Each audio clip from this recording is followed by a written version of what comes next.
And then I realized that my parents were retiring. All the places that we grew up eating at in Cambodia town in Long Beach, they were gone. So we're like, no, we need to represent ourselves. We need to push the second generation of food. Then start meeting like-minded people, and then it gives you the drive to continue carrying on with what you're doing, and kind of re-amplifies what you're doing is correct. So when we were coming up with the idea and we were coming up with the name and stuff like that, like, I need to do something that's fun. I need to do something for the culture. Welcome to the My SGV podcast. Our mission is to capture and share the stories of the people of the San Gabriel Valley. We believe our diversity is what makes the SGV great. And no matter where you're from in the San Gabriel Valley, you will feel welcome. All right, SGVers, welcome back to another episode of the My SGV podcast. Thank you for tuning in. If you are new here, we bring you the stories of the people of the San Gabriel Valley. And if you are a returning listener, thank you so much for supporting what we do, and sit back, relax, and enjoy another episode with us. Scott is not here again today, so for this pregame, I'll just sort of go into a story about my own experiences growing up here in the SGV. I had friends of all types of ethnicities, both in the Latino culture and the Asian culture, and I just thought that was normal. I had friends that were Vietnamese, Japanese friends, Chinese friends, Vietnamese Chinese friends. I had Cambodian friends, and along with that, I was introduced just as a normal thing, all of their cuisine. Going to their house, and when we would go out, they would say like, "We're going to go to this restaurant," and I was like, "Okay." So growing up here was that was just the norm, right? Like I was like, "Oh, okay." Every city sort of has this eclectic vibe, and obviously we know that's not really true. And I had to leave the SGV to really discover that. Even in cities that claim to be as diverse, nothing is quite as diverse as the SGV that I've found. But experiencing all those different cuisines, and a lot of it was actually homemade. I was really fortunate and blessed to have that experience here in the SGV. Before we get into our guest today, thank you to Paris Baguette for sponsoring the delicious pastries and refreshments here for our guests, like they do every week. Definitely go check them out. Paris Baguette, San Gabriel on Las Tunas. Say hi to Jason and Grace and let them know that we sent you. So I'd like to introduce today's guest. Joining us today is the dynamic Asian American Pacific Islander husband and wife team behind Shlap Muan, a pioneering restaurant specializing in Cambodian chicken wings. Shlap Muan translates to chicken wing in Khmer, and this duo is dedicated to redefining the wing experience with their unique recipes and techniques. Join us as we dive into their culinary adventure, and welcome to the show, Sophia and Hawk Tea. Welcome. Hello. You guys. Thank you for having us. Thank you. Yeah, so thank you for telling me how to pronounce both of those, Shlap Muan and Khmer. That's correct. Right. So what is that language from? That's Cambodian language. That's the Khmer language. Yeah, it's spelled differently from what it says. So you say Khmer, then they understand that you understand the language. But if you say Khmer, then it's a Western way of saying. Then I don't know what I'm talking about. If you're hanging around of Cambodian, they'll correct you on the pronunciation of Khmer. Okay. Yeah. And so you are Cambodian? Yes, correct. Chinese-Cambodian. Chinese-Cambodian. Yes, raised in American. So what does that mean, Chinese-Cambodian? So ethnically Chinese. Our family was brought up in Cambodia. So ethnically, my grandparents from China, and then my parents were born in Cambodia. So all they knew was the culture and the people of Cambodia. So we celebrate 3 New Years, if that makes any sense. So the American New Year's, right? The Chinese New Year, and then the Cambodian New Year, which is pretty much going on right now. Oh, Cambodian New Year. Yeah. What does that revolve around? It's a different calendar system. I'm not as privy to what the calendar is, but it was a different calendar system. So okay. Yeah. And Sophia, what is your ethnic background? I'm Chinese, born and raised here. Born and raised in the SGV? I was born in Fountain Valley. Fountain Valley, sorry. Yeah, Fountain Valley Hospital, and pretty much grew up in Alhambra. Went to Alhambra High School. Okay. So that's my next question to both of you. What is your connection to the San Gabriel Valley? Let's start with Sophia. I pretty much went to elementary school, Margarita Elementary School in Alhambra, and then went to Alhambra High School. And yeah, I know everything about SUV. Yep. And what about you, Hawk? Same. Rosemead. Rosemead was my childhood upbringing. Went to Rosemead Elementary, middle school, San Gabriel High School, and then finished up in Rosemead High School. So Oh, you went to San Gabriel High School? for the freshman year, yeah. So freshman year I was there, and then finished up at Rosemead High School from sophomore to senior. Okay. What was it like growing up in the San Gabriel Valley for you guys? Yeah, so just exactly what you said earlier. You grew up with a lot of different ethnicities. Didn't appreciate it at that time because you were young, you're ignorant, you didn't know what was going on. But I grew up with a lot of Mexicans, a lot of Asians of different brands. So lots of Vietnamese, lots of Filipinos, Chinese. So we kind of it didn't really feel different because I guess our cultures are similar in that particular sense. Even when I explain to people like the Hispanic cultures and the Latin cultures are very similar to the Asian cultures as far as the context, right? It's a very high context culture, or you call your dad something, you call your mom something. It's very different in that particular sense. So we get it right away. So I think LA is the best city for that. Being exposed to different cultures and stuff. And what was it like for you growing up here? Pretty similar. I hung out with my friends a lot besides going to work and stuff, but just being exposed to many different kinds of Asians and going to each other's houses and having their parents cook for us to eat. That's the norm. So it's, it wasn't anything surprising. Yeah. So growing up in the San Gabriel Valley, you see that they're Asian, right? Mm-hmm. Were you aware of all the differences in their ethnic background, or are you just okay, these are all just Asian kids? Or did you just look at kids in general these are all just kids? Very vaguely. So Yeah. growing up, I think it's just that you don't appreciate the different types of Asians, like I mentioned earlier, right? Just because you're Chinese doesn't mean you're Chinese. You could be Mandarin, from Hunan, from Shanghai, and it's a different subcultures and sub practices and stuff like that, right? Just because we're from Southeast Asia doesn't mean there's Vietnamese, Cambodians, Thais, Laos. We may celebrate the same holidays or New Year's, but our cultures are slightly different, So That's true. I don't think we really think about that much when we're kids or growing up until we're adults. And then, we moved away or something, and then we just encounter different types of people even more going to school or going to work, especially.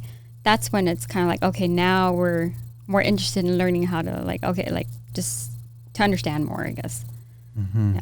So obviously, when did you guys first meet? 2005. Okay, so this is sometime after high school then. This is after high this school. is This is during college. Yeah, this is Yeah. during college. During yeah. college? Yeah. Okay. So you guys are laughing. So is there a story? What's the story behind that? No, it's literally here in San Gabriel Valley. So Yeah. Valley and Garfield. Okay, just up the street here. It's Just it's up the the Starbucks street. it was a Starbucks at Garfield and Valley, just around the corner. Right across the street from the Hat. It used to be a Starbucks. Because, when we go back, it used to be that Chinese theater Yes. back in the days. And then it became Starbucks. And then it became Pinkberry. And now it's just empty. But yes, when it was Starbucks, I used to work there. Oh, And, okay. I had a friend who worked there too, and then we kind of hit it off, and then this. So we met at Starbucks in San Gabriel Valley. Oh, so you had it in. You weren't Yeah. the customer going in there and I was just a creepy customer. Yeah. Oh, I see. Okay. Yeah. Okay, so you guys met at Starbucks, and so I'm trying to find the thread of where does food come in? Was food always in both of your lives, or did where did that come into your lives? More so me. So my background is my parents grew up in the restaurant industry. They've had the restaurants. We've worked in the restaurants throughout high school. I worked for my uncles and stuff like that. At the time, I did not appreciate it at all because it's something that I didn't. It's not that I don't respect my parents and I don't thank them for what they did for us. It's just that when you're teenager growing up in a restaurant, it's very, very it's not something you want to do. Our parents worked 7 days a week, 365 days a year, and they didn't really know anything better, just work hard. And they expect us to pitch in whenever we could. So even when I graduated from college, got a full-time career, weekends were when I didn't have anything to do, they expected me to be there. And they, it's just like any Asian parents, they let you know about that. And so Sophia and I, in 2014, we needed to move away, just get away from Southern California, do stuff for ourselves. So we moved to San Francisco.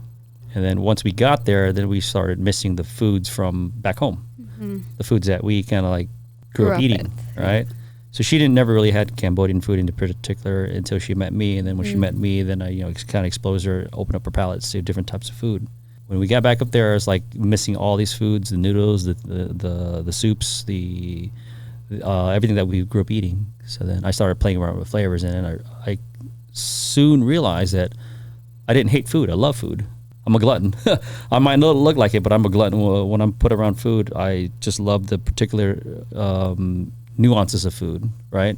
I tell everybody, just because it's Cambodian doesn't mean it's Cambodian. There's South, Middle, North, East, West. They're all different in a particular way, shape, and form. Same like Mexican food, right? You got Michoacan, Sinaloa, you got Jalisco. They're all different in a particular way, right? Just because people talk about tacos, people talk about different types of food. There's different cuisines and different nuances and regionality. And that's what I seek out. So then I found this appreciation for food, and which brings us full circle. We had this bright idea to open a restaurant in San Francisco at the time, mind you. So, and then, we both quit our corporate jobs, just jumped right ahead in. It was like now or never moment. Yeah. I told him. I was like, we didn't have a kid yet. We just got married. While living up there, we kept traveling back and forth here for the wedding, getting everything ready. And then the plan was to just move away for 2-3 years and then move home. If we become successful in something in San Francisco, okay, great. Maybe that will, I don't know, give us a different round of life. I don't know. And so I told him, like, well, we stumbled upon a vacancy, and I told him, like, it's now or never. You want to give it a chance and go, let's do it.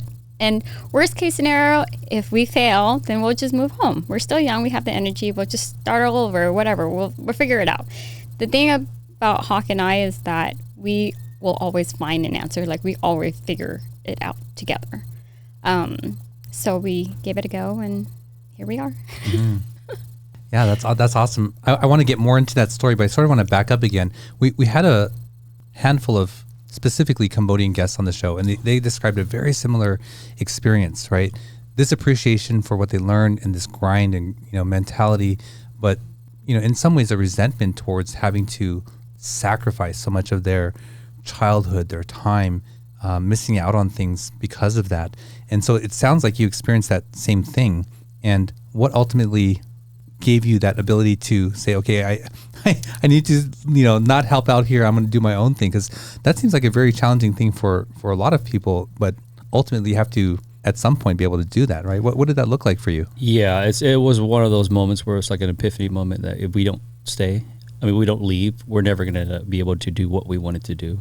So Sophia and I were similar in this particular sense, where we're both the middle child. She's the only girl in her family. I'm the only boy in my family. And both our families or parents relied on us heavily for, just various stuff, right? So without us leaving, I don't think we've ever had the opportunity to grow personally, right? So once we moved away, then, we were able to work on ourselves as a couple, as individuals, as people. So were you working your own, corporate jobs here, but then still having to put in time for a family business? Correct. Yeah, pretty much, personal and family businesses and stuff like that. And like I said, it wasn't a resentment in that particular sense. Once we moved away, then we realized that it was special, and that our fondest memories were revolved around the dinner table, around food, around family. And I think we are compatible in the sense where we're very family oriented, and most of the memories we remember, the best times we had, were around food and family. So that's kind of what gave us the passion for doing food and making sure that we had good customer service, because people are, you're not gonna, you've never really had a bad time around good company and good food, right? So that's the way we felt. Our fondest memories, all the times we had that were fun, around food and family. So or friends, food, family, and friends. So that's kind of why we continue to push on that route. Sophia, you look like you had another or something else to add to that experience. Was it challenging for you to have to leave here, or was that an easier thing? Between Hawk and I, we're a little bit different. I grew up actually working with my mom, and in restaurant. No, she used to own a nail salon, so I grew up working with her there, and then I grew up working actually at a steakhouse. Angus Steakhouse, that used to be right off on Garfield. Was it next to? It was a standalone building. Mm-hmm. Yep. Oh, I remember that. Yep. I used to work at Black Angus. for like wow. 6 years. That's where like there's a Sprouts now, and there was a Yep. Burlington Coat Exactly. Factory. Yep. Okay. So I know I used to hang out there all the time. That was like one of the main areas I used to hang out at. But the hardest thing for me moving away was really the distance from my family, because I'm super oriented, like family super oriented. That was the hardest thing for me. So Hawk finagles his way in with his friend at Starbucks, meets you, and you guys get married, or when do you guys get married? Before no. San Francisco? No, so we got engaged, and then our wedding was here in the end of 2014. We moved up in October 2014. So that 3 months from October to December, we were running back and forth every other week. We were driving back and forth. Because the wedding was already planned, and it was just Yeah. one of those now or never moments that we were like, we need to leave now. So, and then, and then we're still planning the wedding in Southern California, literally driving back every weekend just to take care of, planning, loose ends. Came down here for the wedding, went right back up. So, What made you guys choose San Francisco? Not too far, not too close. correct. It was within We driving can still distance. drive. Yeah. To come back home to our family and friends here. And then it's far enough from everybody where we can grow as husband and wife, and, just being away from everyone else. Okay. Plus, we kind of like fell in Explore. love with the city because we used to go up there for races all the time. We used to do like half marathons. We used to go up there pretty much every other month. Something like that. We were doing a lot of races yeah. up there. We were doing just like San Jose area. We were doing a lot of half marathons and stuff like that. Oh, did you do the half marathons and marathons in the Five Fingers? We used to hike in the Five Fingers. Oh, We used to I hike in actually, them. Yeah. I hike them a lot. We used to. We did 14 miles up in Mount Baldy with the Five Fingers, chasing the tour of California around. That was interesting. Yeah, I've done Baldy several times with Five Fingers. I did Gorgonio with a like 60-pound pack. Yeah, with right. it. Yeah. Yeah, I mean, I don't feel it on my feet at all. I No, don't know you if build a people- lot of strength in your feet. Yeah. Yeah, so Yeah. well, that's a whole tangent there. But Yeah. okay, so you guys are living in San Francisco, and you decide at some point to go for this idea. Like, had it been festering for a while? Had you guys been talking about it? Yeah, we did a couple of pop-ups, right? Prior to Right. that. Yeah. I think we both just kind of got tired of working for others at the end of the day. I mean, one of the reasons why, I told him, like, I'm ready to explore somewhere else and move away from home was because I just was fed up with one of the jobs here, my last job here. So I was just like, you know what? I need a break, just from everything.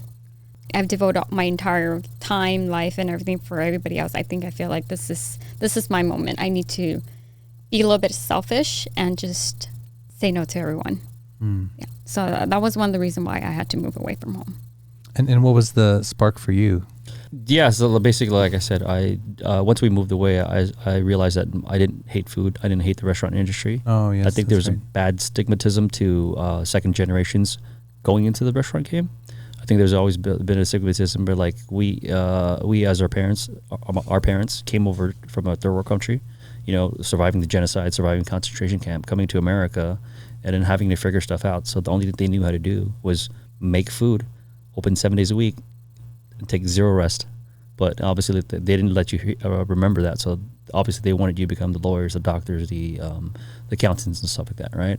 But then once I moved away, it's like, no, there's another route. There's another generation of people who like food, who want to promote the culture. For me, I always felt that the Cambodian culture was, or in food especially, was underrepresented, right? The Vietnamese did a great job representing themselves. The Thais did a great job representing themselves.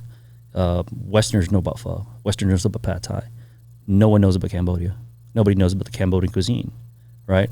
So when we were coming up with the idea and we were coming up with the name and stuff like that, like, I need to do something fun. I need to do something for the culture. And then I realized that my parents were retiring. All the places that we grew up eating at in Cambodia town in Long Beach, they were gone, right? So we're like, no, we need to represent ourselves. We need to push the second generation of food. So, then start meeting like-minded people, and then it gives you the drive to continue carrying on with what you're doing, and, kind of re-amplifies what you're doing is correct. So it sounds like there was a desire to promote your culture, not just the flavors, but you saw this underrepresentation in this area, like specifically the food though. But, well, Actually, I forgot that there was a Cambodian town until you just said that. Yeah. I mean, I knew that there were because my friends would say that, but I hadn't heard that in a very, very long time. So you're saying that the restaurants there are no longer, huh? Well, the banquet halls that we kind of grew up, like, going to for weddings, we kind of go, like, there are newer ones that popped up, but I'm saying that once I saw, like, my uncle's retiring and my dad's retiring, and people keep telling me to this day, like, he makes one of the best noodle dishes that in Long Beach. People that I run into on the streets, people I run into, like, when they find out that that's my dad, they're like, his mikatang was the best in Long Beach. Like, we would drive 30 minutes to go get his, even though there's 20 restaurants around us, we would go to him for the dish. I'm like, yeah, that was my dad. Like, he did great. That's his meal. I respect him for everything that he's done. That's just not what I want to do. Once I found out what I wanted to do, what we wanted to do, it was like, yeah. So then, I built a reputation for ourselves through chicken wings. So, yeah. So, did you guys first open a restaurant in San Francisco? Okay. And that was your first restaurant ever of your own. And what was that like? Scary, but exciting, because it was like something that we are, starting on our own, just Tim and I. So, but at the same time, yeah, like he was saying, I was telling him, like, there's not a lot of Cambodian food in the city, especially, or even the Bay Area. So at that time, I told him, like, look, you got to bring your flavors. Like, you got to start something here. We have to. Yeah, so that's what we did. And how was it received there? There's a level of education. So everything we do, even to this day, there's a level of education we have to educate people on, right? Just because we do things differently. Our wings, we don't serve any dipping sauces. We don't do ranch. We don't do any blue cheese. So there's a level of education that we have to educate people. And then we kind of like have to, we had to convince ourselves of that. And we had to be authentic to the flavor. I didn't want to dumb it down. I didn't want to westernize the flavors and stuff like that. For me, the way I saw it is, these are the flavors I grew up eating. This is reinterpreted in a different way. For example, I'll take something that's like a wet sauce and I'll turn it into dry seasoning, right? Or I'll take something as a dry seasoning, I'll turn it into a wet sauce. So that's my, I'm not classically trained as a chef. I don't test recipes. I'm terrible at doing that. They come to me from running or playing golf or going on a bike ride or doing something completely random. The flavors are coming to me. And then from there, that's my inspiration behind flavors. And like I said, these are all flavors that I grew up eating, just reinterpreted the way I want to eat. So the way I see it is, if I'm eating it, then chances are there's somebody else out there that wants to eat it. So, was there a population of Cambodians up in San Francisco? Very small, and if they were, they didn't tell you who they were. You had to kind of like stumble upon that. Once we opened up the restaurant, then we started seeing so many more of them. There's a lot of support in the community, so a lot of welcoming. Once we started opening it, once we started marketing that we are Cambodian, we are the first Cambodian chicken wings that ever. No one's really done it. So then once we started doing that, then we started seeing a lot more people coming in telling us, "Oh, I'm Chinese-Cambodian. I'm Cambodian. I'm Chinese-Cambodian." So that's my parents grew up in Cambodia. I was born here. We never really understood the culture. We never understand the stories. Like, yeah. So it kind of like felt like family right away once we started doing that, and that kind of gave us the drive and the motivation to continue pushing on. Yeah. And how did you land on the name? Because I would imagine that name just automatically says, hey, we're Cambodian, right? Because you have to look, I'll be like, what is that? Yeah, exactly. Yeah. Like I said, it's just a representation of the culture. I thought the name was fun to say. If you're a Westerner, the word slap, right? This thing slaps, So the name was fun to say. And then, like I said, I wanted to really brand it in a particular sense that it was Cambodian off the bat, right? But I understood that people are not going to understand what Shlap Muan means unless you're Cambodian. You'll get it right away. So that's why it's Shlap Muan wings, right? It's just be generic wings. So, but once you read a story for 5 seconds, you understand Shlap Muan is chicken wings in Cambodian. So that's kind of like what we first introduced people to right away. So then they understand, okay, cool. You guys are Cambodian. You guys, this, we've never had this before. This is the best wing we've had. Like, thank you. So, well, before we get into your journey back to Southern California, we ask each guest to bring an item of significance with them. What did you guys bring with you today? I brought my wife. I brought my husband. Okay. So what's the story behind that? We've been through a lot together.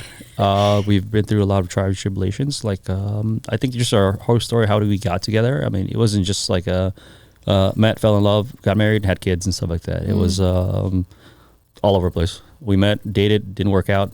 3 years later, came back together, rekindled the friendship, and then the friendship became... friendship was always there. Yeah. Like, he was always one of my best guy friends. It's just that, you know, we went our separate ways and did our own thing. And then one day it just, Yeah. it happened. And then from moving away and opening up a restaurant together, the highs of the business getting really, really good, getting a lot of recognitions, getting a lot of people telling us, not even telling us, just visiting, just revisits, right? We never really marketed our business in that particular sense. We had a lot of word of mouths. We had a lot of people bringing groups of friends in, saying that this is the best ever, and then those groups would bring other groups. So in 2019, 2020, we were the beginning of 2020, skyrocketing. right before pandemic. Right, skyrocketing. And then shelter in place came in. 98% of business died overnight.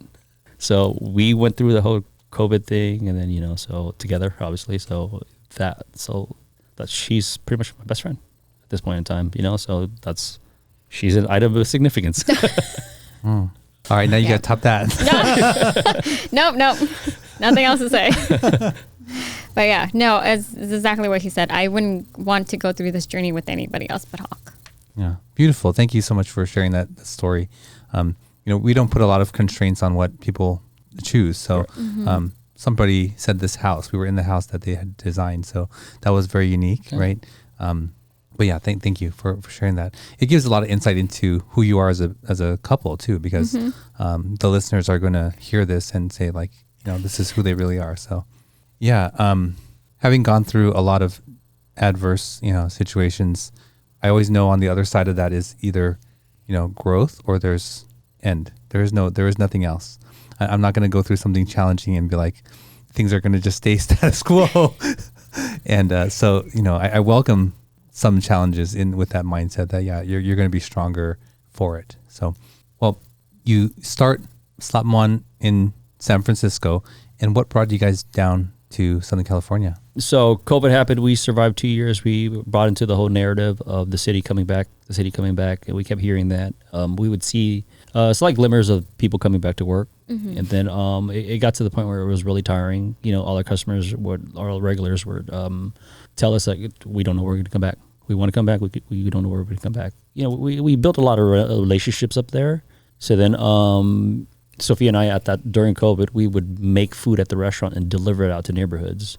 You guys, we had to get creative. We had to get creative. Think Sophia outside came the out with the box. idea to literally make the food, take the orders, make the food, and literally drive cars out to a particular neighborhood and let people pick up. Because the city was really challenging during COVID. Nobody can eat in, nobody can take out. There's so many rules. San Francisco was not friendly to small businesses, right? So when we met up with our customers who pretty much became friends, they would tell us the exact same thing. We want to come back, but you can't. There's a lot of restrictions. So then, at that time, my parents were really affected by COVID. It's just them two. They got rid of everybody. It's just them two. They were getting older. They're getting ready to retire. They were getting ready to sell the restaurant prior to COVID. And then because of COVID, it kind of like killed their opportunity to sell the restaurant. So all the money, the equity that they had in the business were pretty much gone. So I was like, hold on to it. That would be my backdrop, just in case if things don't work here in San Francisco. I'll come back. I'll take over the restaurant. You guys can, sell off into retirement. But then came back, start the business. So basically, we had to restart the business because nobody knew who we were down here. So you went into your dad's space? Correct. Yeah. So full circle. The restaurant I used to work at as I don't want to be here anymore. I hate this place. I'm never coming back. Exactly. So like, come back. Exactly. We're back. Exactly. It came over and then came full circle. So that's where we are today. Okay. Wow. So how was your dad feeling about that? A lot of resistance. You can't really teach an old dog new trick. I think it's just like with any parents, they really they want to do things their way, and they don't want to see things in a different way. And there's a lot of fighting and stuff like that. So I really had to prove that. They're telling me like, you can't work with just chicken wings. No one's going to ever buy chicken wings by itself, right? It's one of those mentalities like you need to do this, and this, and that. I get it. It's an old school mentality. I got to the point where I'm done arguing with you. I'm more adaptable, and that's kind of like who we are. We're very adaptive to the situation. I've always been adaptable, so I'll adapt to you. And once I start showing you that this can work, then you will turn your mindset around, right? So then once I started getting some traction back in Southern California, same deal. We really grew like organically because we were never been the type to be gimmicky in a particular sense. We don't want to make the spiciest chicken wings. We don't want to make the biggest, how many wings can you eat? We didn't care for any of that. We wanted the food to speak for itself and our customer service to speak for itself, right? So once we started getting some traction on social media, some Yelp, some friends and stuff like that, then the chicken wings outgrew the Cambodian food. And that's when I told him there's an opportunity. So so he proved his parents. A good day, right? yeah. A memorable day. Very so much so, yeah. So yeah, wow, that's a very impressive and wise approach. You know, you could have been very combative in that moment. Things could have gone very differently, but just to have that Very wisdom much so, and yeah. say, Yeah. let me just show you. Exactly. Yeah. Like I said, I was more adaptable to the situation, and I get it. There's a lot of biases towards your own beliefs. Same with my parents. I guarantee there's a lot of biases towards your own beliefs. So I was like, by all means, I'm not going to fight you on this, because it's not a winning conversation, regardless how logic the conversation is. So I was like, yeah, let me just show you, and then if it works, it works. If it doesn't work, we'll do it your way. That's kind of like how the mentality was work at the time. So. I see. And you were coming back to where there was, I'm assuming, a much larger Cambodian population, and they sort of already knew your father's place. Correct. They knew his place for his food, which is the noodle soups. Kateo, which is it's a noodle soup, different from pho. Pho is beef based. Kateo is pork based. That's generally what it is. But there's very, very different variations. Like I said, different cities, different regions have different variations what you put into the broth. So, but yeah, he was known for his like Cambodian staple foods, breakfast and stuff like that. So that was very hard to get rid of, because one, I loved it. We would eat that every day. And then two, we had a lot of people who are like 30, 40 years that used to go there every day, and to tell them that we're not serving that anymore. Kind of, had a lot of It's like a breakup. Yeah. Bad breakup. Mm-hmm. A lot of some mad, a lot of disappointments, but it's like, no, we're doing something differently. And then for me, it's always about like execution, So for me, it's execution. I hate waiting for food, and I don't want you to wait for food, right? So for us, it's about the operation and execution. You come in, you get your food within 5 minutes, and you're like, what? That's it? People expect to wait for 30 minutes, 40 minutes, and an hour for wings at different places. They come in, and we get them out there in 3 minutes. They're like, I did not expect that. We do things differently, right? And it's obviously, if it's busier, that time extends. But I'm saying, in all generality, we're very, very fast at what we do.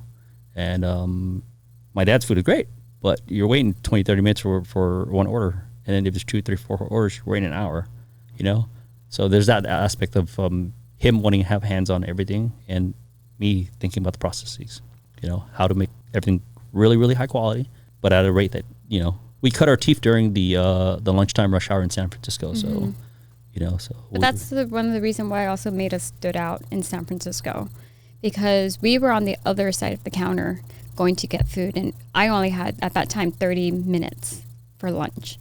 He had at least an hour, but even then, like during that time for lunchtime in the city, it's like, it's everybody's out. So we were like, okay, well, we have to be quick for these people. Yeah, I think about, okay, they leave their office, they walk 5 minutes, 10 minutes, they order their food. It's like, you don't want them wait another 30, 40 minutes or whatever to get their food. So we had to be efficient for our customers. Yeah, I can imagine Yeah. that setting. So the lunch crowd, you got a lot of business from the working lunch crowd. That was basically our crowd. We were open really just for lunch. Just for lunch. It was like 4 hours. Yeah, pretty much. Hours for lunch. Pretty much from like 11 to like 3 o'clock, essentially. Because you got people eating later, obviously we opened up a little later, but it's just stragglers at that point in time. Once people came in, they came in droves, long lines, basically. But like I said, they would wait in line once. They would wait for the food, depending on how busy it was, but they weren't waiting for the food for very long after that. Whereas we went to certain restaurants, we would wait in line for 20 minutes and wait 40 minutes for our food. And that kind of didn't make sense to us. So then we had to like really think about our processes and get people in and out as fast as possible. So when you guys came back, so it sounds like your father was still active in the restaurant when you first came back? yeah. And is he since now completely gone from the restaurant? He's there on the weekends where he wants to. I think it's really hard to change their habits. So for him and my mother, it's you come in when you want to, and you do what you want to do when you're here. It's one of those things. He's so used to being active, he can't really sit still. So for me, it's like, if you want to work. If you don't want to work, don't do whatever you want. You can do whatever you want. And so then he comes in, it's him and my mother. They're mainly there just to meet customers, chit chat with old friends and stuff like that. And like I said, if it gets busy, my dad loves it when it gets busy because he finds a purpose. And he's not just sitting around; he's actually jumping in the line. So he's so used to doing it for 40 years. And so I guess I see that he's happy when it's busy. So if that makes any sense. Yeah. Is he trying to bring back his noodles or? Nope. I have all those. I have all those recipes. I have all those. So down the line, when things start to settle down, I do plan to open up another restaurant concept with just that. Just focus on Cambodian staple foods, but like I said, better execution. So. Well, I want to get more into the details and the flavors really of Shlap Muan, but let's take a quick break and we'll be right back. Sometimes, even the best of us can slip up. That's why the law offices of Scott Wormuth are here to pick you back up again. And while they strive to get you the biggest compensation possible, oh my God! Their main concern is your health and recovery. They work closely with doctors and insurance companies to make sure you get the proper medical treatment. Initial consultations are free, so give them a call. At the law offices of Scott Wormuth, we're with you all the way.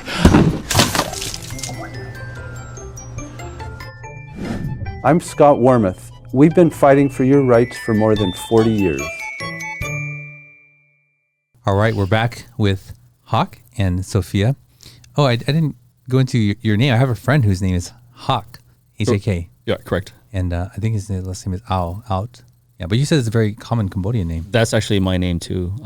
It's pronounced more like a Hak, but you kind of got tired of trying to train Westerners to say the word Hak. They would hack, and they would, so I just threw it for more of a branding, more of a making it easier for people to understand what the name was. It's not like I'm embarrassed about my name. I kind of grew up with the name, so I was like, I'm not really embarrassed about that particular aspect. It's just making it easier so I didn't have to you kind of get tired of explaining yourself. And even though when you tell people it's Hawk like Hawk. It's like it's so I was like, let's make it easier. I'll just throw a W in there. Well, Hag, if you're watching the show, man, reach out because I haven't seen you or talked to you in a long time, man. Shout out to you too, Hawk. Well, when we come back from the break, we like to ask questions from this box of cards. They're called icebreakers, and it's a little fun way for the audience to get to know us a little bit more. I'm going to answer it as well. If you choose not to answer, that's totally fine. Don't worry about it. But here we go. What was the last foreign country you visited? Hope is the same. Japan. Yeah, Japan. Oh. Yeah, Japan was the last one? Or Japan. Cambodia, Thailand was for a wedding. Wait. Oh, yeah. Thailand. Yeah, Cambodia, Thailand was the last trip that we went Oh, to. wow. You guys get to travel a lot. There you go. No. We got lucky. very short trips. Short trips. So Yeah. so during the restaurant, we would take, during like the Thanksgiving weekends, that's 4 days. Yeah. So we'd go on like a 4-day trip. Because no one's working in the city. To Southeast Asia, you would fly on a I 4-day know. tour? Well, actually, no, that was a one-week trip. That was a one-week trip. But yes, so Japan was a 4-day turnaround. Yeah. That was not enough. Yeah, but we had a friend who's very, very, very, very, very great at traveling. Mm-hmm. She used to be a travel agent, so she planned everything out where it's like you're maximizing your time there. Mm-hmm. So we went with them. We traveled with them. But then Cambodia, Thailand was our last trip to answer your question. Yeah. Met my aunt for the first time ever, my mom's younger sister in Phnom Penh, Cambodia. So we flew into Cambodia because we were like going to be in that part of the region. It's like we have to make a stop in Cambodia. I have to go say hi to my aunt. Because I've never met her. I've FaceTimed her a couple times. So we landed in Phnom Penh, and culture shock, by all means. For me. Seeing 5 people on a small scooter, kids sandwiched in between parents and stuff like that. It was culture shock for her. Yeah. And then just meeting my cousins for the first time, and just the level of warmth and just how comfortable it was. It literally felt like family. Like I've never met these people. There could be a complete stranger. But how welcoming they were, it was just like, wow, this is literally family, So they took us around and showed us Cambodia and stuff like that, and then we just had a blast, just walking around the city, just enjoying the sights, the smells, and like I haven't been back since I was a kid. I came over when I was 4. I was born in Cambodia. So I came over when I was 4. So just to see that, just to see my aunt for the first time was fantastic. So well, the last country I visited was Canada. Actually, that's where I spoke to you over Yes, you did. Zoom from. So my family is there, so I'm there quite regularly. And I'll be there in a few weeks. So for the listening audience, or if you're watching on YouTube, what's the last country you visited? Let us know in the comments and we'll be sure to share it. So the flavors, What is unique about the flavors? What makes them Cambodian? I make them Cambodian. It's my own technique. I don't think the technique's out there. I haven't seen the technique out there. When you eat our wings, it's going to be crispy on the outside. It's maintained its juiciness on the inside. What sets us apart is that our wings are dry to the touch, relatively. So when you touch the wings, it's not overly greasy. I think we didn't initially came up with that. A lot of our customers would tell us that. And we're like, you're right. It really isn't greasy. So we've all been to places where we had wings. It's always overly greasy. Doesn't matter if you tell them to fry extra crispy. It doesn't matter if you tell them to do this and that. There was always the level of grease that you kind of like didn't really care for. So then when I kind of like developed the recipe throughout the years, customers would tell us that our wings are dry to the touch. It's not overly greasy. And then I was like, yeah, you're right. That's a unique feature of our wings. It's crispy on the outside, still maintains its moisture on the inside, and it's dry to the touch. And then on top of that, then we add the flavors. For us, we have 4 dry seasonings, 4 sauces, and 1 wok toss wing. So not a lot of wok toss wings out there. Normally when you have wok toss wings, it's the salt and pepper wings with the jalapenos. Just like the shrimps, the salt and pepper shrimps and stuff like that. So that's very common. That is one of our flavors, but I took those flavors and I turned to dry seasoning, which is our jalapeno MSG, right? So that's usually what I do in terms of flavor profiles. I'll take a particular profile that I like and I'll turn it to something different. Did you say jalapeno mystery? MSG. Oh, I was like, I thought I heard MSG. Yeah. You heard it. MSG. Yeah, I have no shame telling people we use MSG in the food. So yeah. Oh man, did you hear the story on the false story behind MSG being harmful? Yes. That's crazy. Very right? much so. Yeah, it's been pretty much it's been known. It was yeah. Did you hear that? do you want to share? Do you want to share this story for those who don't know? Yeah, from I didn't read the recent article. For my prior knowledge, it was a product of racism. Right, Yeah. It's a product of racism to tell people that the MSG is false scientific studies, just like most of the stuff that's out there. You want to push a narrative, you tell people it's bad for you, right?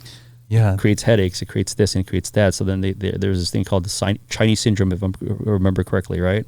I don't remember Or Chinese that. food syndrome, yeah. But the person did it on a dare to see if he could get published, Yeah. and it wasn't even really a study, Right. and he wasn't even the person that he was, pretending to be. Oh, that's Oh, yeah, I didn't that's know a deeper about story than that. and he got it published, and then like years later he came out and was like, yeah, that was all just Right, it was all made up. right. Didn't hear about it. Totally missed it. MSG's from my knowledge, it's derived from sweet potatoes. That's so it's there's nothing wrong with that. So And it's I don't know if you know what konbu is. Yes, I do. Japanese ingredient. I It's do. like the white powder that's on it. That was originally correct. like isolated and discovered as the flavoring agent or enhancer rather. But that's why I always like question. I was like, I don't feel strange when I have food with MSG and I'm eating this stuff that has it. So I always wondered that when I was growing up. I was like, why are people saying that they feel a certain way? I didn't experience it, but I've always It's in thought everything. I always thought it was a hydration level. If you're hydrated, you eat it, no issues, right? If you dehydrate to begin with, yeah, you eat it, you're dehydrated, so you're going to get a headache, plain and simple. It's just sodium levels, right? So yeah, you're absolutely right. The kombu and bonito flakes, the glutamic acid you get from that combination, that's the savoriness that people crave when you're grilling steaks, chicken. That's the savoriness that people want. So that's the glutamic acid. So yeah. that's pretty wild though to call your wings jalapeno MSG. It's Yeah. delicious. It's absolutely delicious. So yeah, we have no issues with telling that. Yeah. So, Yeah, that's cool. I like the Yeah, name. Catchy yeah. too. Thank you. Yeah. So you're introducing these flavors and you're creating. It sounds like the process as well is also your what makes you stand out, and you're having success in Long Beach. And when did you guys decide to sort of branch out? So our second location, if you would call a location, is getting into Smorgasburg, LA. If you know what that is, it's a very competitive market as far as like trying to get into the market. They take a lot of applicants, but they don't approve everybody. It's not like one of these other markets or these food markets where you pay the fee, you get in. It's right? very curated. It's very curated. The manager has to interview you essentially, and then he has to believe in your brand, believe in you, and believe in everything before you get in. So once we got in, we're like, okay, so there's a validation there. And then just hearing people, getting feedback from people, just coming back and telling us that we're the best in the market and stuff like that. No, but there's a lot of great vendors there, don't get me wrong. But just hearing the feedback from people and just getting that confidence, we really we've always wanted to do something in SGV because that's our home. We grew up there. We grew up here. We still live here, essentially. Right. So we've always wanted to bring something back because most of our friends are still here. Everybody's here. And most of the friends who've had our wings says we need to bring it here because they want our wings. They really, it's not really convenient for them to drive to Long Beach. So obviously, so that's kind of like why we wanted to bring it back to SGV. And what was your experience like at Smorgasbord? Did people automatically, because I imagine I can see in my mind from social media there's a lot of Asian style food there, or several Asian style food vendors there. Was it pretty like easily received? Like they were like, oh yeah, I don't need so much education on this, or did you still have to educate? We still had to educate. We still had to educate because the first thing that comes out of people's mouth is, do you have ranch? Can I buy ranch? But we're like, no, that's not what we do. So we kind of like built it into our sales script. Our wings are different. Top 4 dries, bottom 4 sauces. We don't do any dips. That's what we start off with all the time. Say that one more time. Our flavors are 4 dries, 4 sauces. We don't do any dips. No ranch, no blue cheese. That's what we tell everybody. Just to preempt people, just to prime them to understand that our wings are different. Yeah. Right? You still get people who ask, right? Oh, yeah. 100%. Or we'll tell them that and they'll come right back and ask us, do you have ranch? And then it's like, no, we don't do that. And then then they're like, yeah, I don't need the ranch. I think you're so used to asking for it. You're so used to dipping. By all means, I love ranch. Don't get me wrong. I love ranch on different, like pizza. I love ranch. Ranch on pizza. It's fantastic. Never had them? Oh. That's great. But yeah, like I said, to each his own. Taste the flavor for the flavor first. After that, then you can do whatever you want. If you want ranch, you can have ranch, but we just don't do it. I would say in the last 2-3 years, the idea of just wings only, like that's what you specialize in, especially the Korean, I think it's like KBBQ or something. Yeah. And there's like Tokyo fried chick or Tokyo chick or something. Yep. All they do is specialize in wings. Yeah. And I'm like, wow, that concept. And then the sauces is what, differentiates them. Right. So the San Gabriel Valley has really embraced that concept. Right. It seems. Yeah.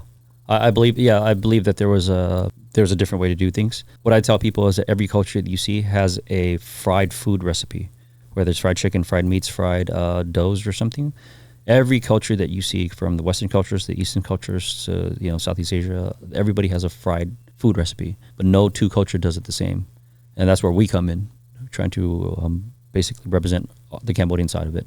The Cambodian flavors. They might not be authentic in a particular way, shape, or form, but they're representation of the foods I grew up eating. So that my spin on our wings. So, Well, I know you guys can't smell it, but I can smell. They brought us some wings here. I've been smelling it the whole show. And normally we don't have any like food scent in here, but we just came back from lunch, but they definitely smell really, really, really good, and I can't wait to try it. yeah. Well, we're going to move on to the final segment of the show where we get to know more about what you like in the San Gabriel Valley. And I think you guys are going to have 3 of your own, right? Is that it? Is that correct? 3 of our own is quite similar. Maybe We talked about it already. Yeah. We kind of came with the consensus of what it was. Yeah. Okay, so 3 together. 3 Correct, together. Okay, so much. we're going to find out what you guys like.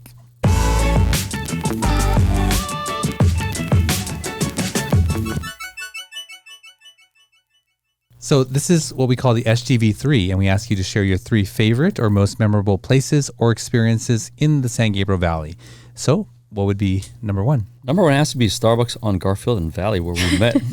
So that's the first time we Yep. met. So that's very significant to us. So Starbucks is one of our favorite colors is green. So that kind of is very significant to us because of the location.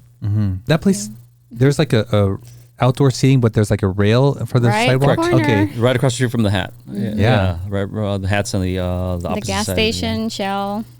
There was a crepe place in there too at Correct. one point. At one point in time, Yes. there was a crepe place. Yeah. I think it's gone now. The crepe Yeah. love, I think, was the name I of love it. It might be. crepe. Yeah. I love Love crepe. Yeah. something. Yeah. And what's in there now? I don't think it's gone. idea. It used to be a yogurt land. Used to be but Yogurt I Land for a don't know while. if the yogurt land's still there. No, it's empty. Oh, well, there you go. She probably drove by recently. Well, understandably, a special place for both of you. Yeah. Yeah. And what would be a second place? Almanza Park. Almanza Park. Almanza Park. We spent a lot of time there. A lot of memories. A lot of training. Lots of running. Lots of. I used to golf there all the time, and used to run around the park all the time. We used to do Spartan races together, and we would be the That's dorks. right. We would be the dorks carrying the stones around the field, running and jumping, That was our climbing, and training stuff like ground. that. That used to be Yeah. a training ground. So lots of good memories there. So yeah. Running with stone. Correct. Yes. Throwing stones and stuff like that. Big boulders like rock, and like just throwing it. He made it actually.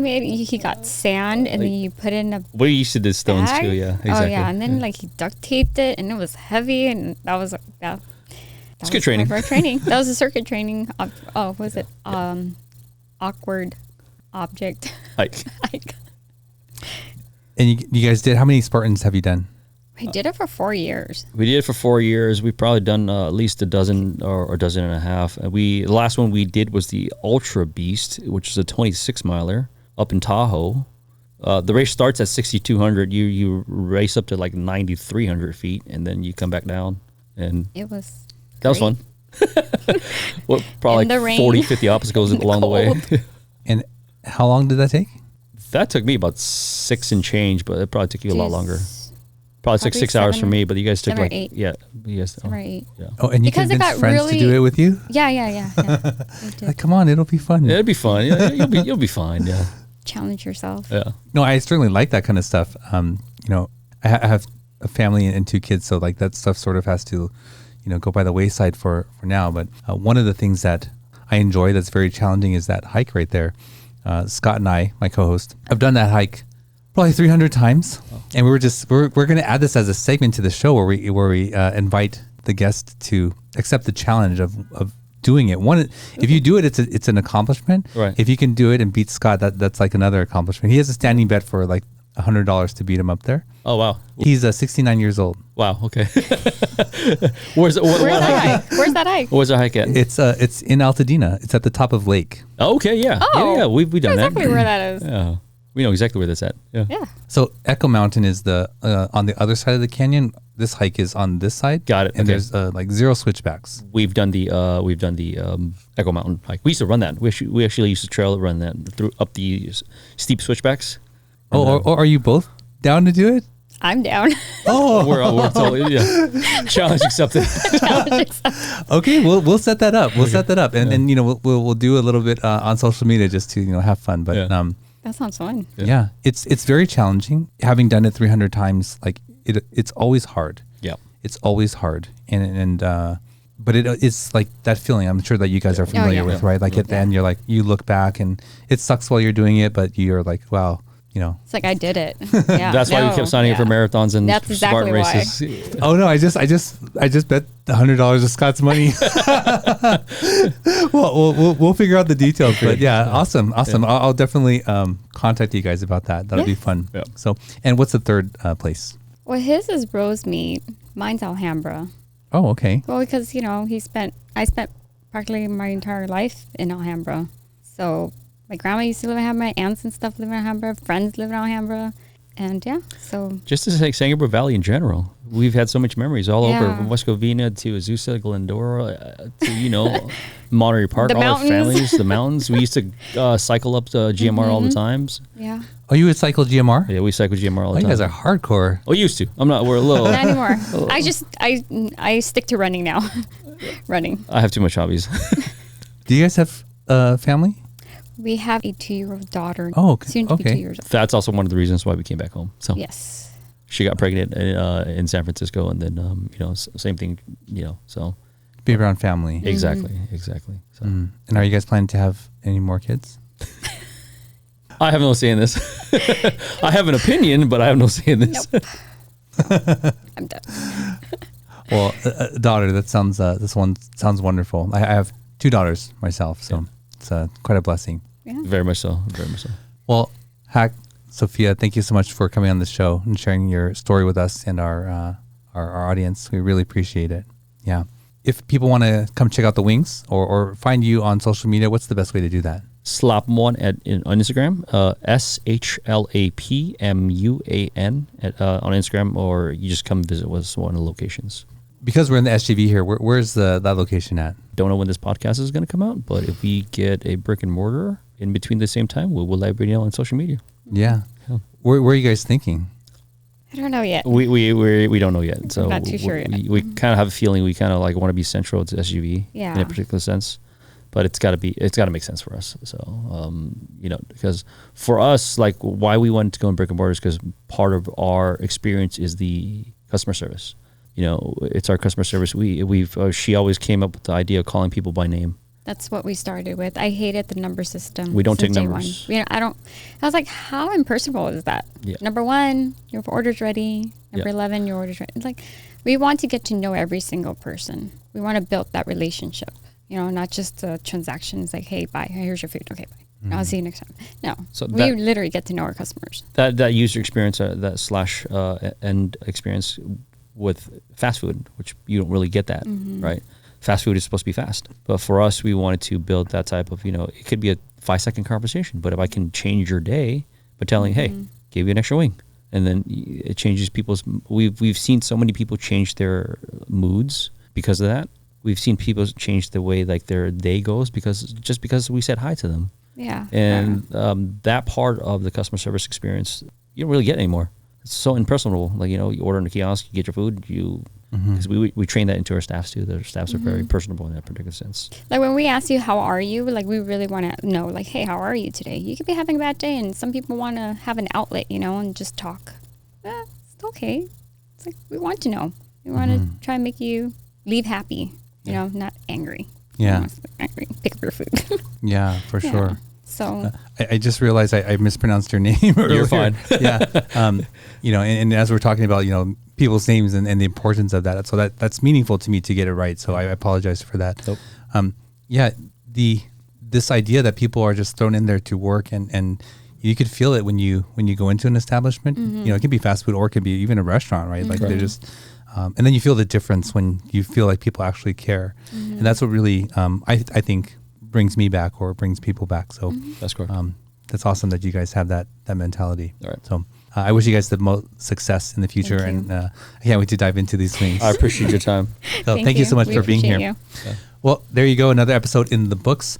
I really enjoyed that conversation, sort of, you know, learning about their journey, going away and coming back to the SGV. Sort of, I've experienced that. A lot of our guests have experienced that, and coming to appreciate what is actually here through having to leave it. So definitely go check them out. You know, take a drive down to Long Beach, check them out, Shlap Muan. And if you like this kind of content, please consider subscribing to our show. You can see our full catalog of episodes on our website, mysgv.net. Don't forget to like, share, and subscribe. And until next week, we'll see you then. Thank you for joining us on the My SGV podcast. Check out more of our content on our website, mysgv.net. This show was produced by Russell Mono and edited by Victoria Allers of Kind Monster Productions. If you'd like to join us next week as we capture and share more stories from our diverse community, feel welcome. Nice mother. No, kind mother.